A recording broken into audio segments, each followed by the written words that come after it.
இன்னைக்கு எங்க தெருவுக்கு மீன் கொண்டு வரேன்னுட்டு மீன் வாங்கியாச்சு. அது மட்டும் இல்ல அந்த அண்ணன் நேத்தைக்கு போம்போதே சொல்லிட்டாங்க, இன்னைக்கு வந்து வாளை மீன் தான் கொண்டு வருவேன்னு சொல்லிட்டு. சில டைம் வந்து ஃபோன் பண்ணி கேட்டுரும், அண்ணா என்ன மீன் கொண்டு வரீங்கன்னு சொல்லிட்டு. அவங்களும் சொல்லிருவாங்க. அதை பொறுத்து தான் ஆன்லைன்ல வந்து ஆர்டர் பண்ணி வாங்குறது. அதுல இந்த நெத்திலி, சாலை கொஞ்ச நாளா கொண்டு வந்துட்டு இருந்தாங்க. இப்போ வந்து வாளை மீன் சீசன் போல.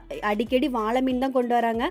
அது மட்டும் இல்ல, அவங்கள்ட்ட வந்து கொஞ்சம் அமௌண்ட்டுமே சீப்பா தான் இருக்கும். எங்க வீட்ல எல்லாத்துக்குமே இந்த வாளை மீன்னா ரொம்ப இஷ்டம். எல்லாத்துக்கும் ரொம்ப பிடிக்கும். அதனால வாங்கி வச்சுட்டேன்.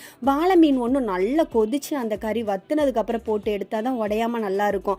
அது மட்டும் இல்லைங்க, எங்கள் அம்மா வீட்டுக்கு லாஸ்ட்டாக போயிருந்தேம்லாம், எங்கள் அம்மா ஏதோ எங்கள் ஊரில் வந்து கிழங்கு கிடைக்காத மாதிரி அவங்க ஒரு 4 கிலோ வாங்கி வச்சுருந்தாங்க அன்னிட்ட கொடுத்து. சரி நம்மளே என்ன பண்ணுன்னு சொல்லிட்டு நானும் அதுலேருந்து ஒரு 3 கிலோ கொண்டு வந்துட்டு, எங்கள் அம்மா ஆசையாக வாங்கி வச்சுருந்தாங்களா, சரி இன்னைக்கு வந்து மீன் குழம்பு கூட வச்சு சாப்பிட்லான்னு சொல்லிட்டு நானும் நல்லா கட்டிய வாழை மீன் குழம்பு வச்சு இன்னைக்கு முழுக்க நான் கிழங்கு மீனை வச்சு தான் சாப்பிட போகிறேன். எனக்கு கிழங்கு மீன்னா அவ்வளோ பிடிக்கும்.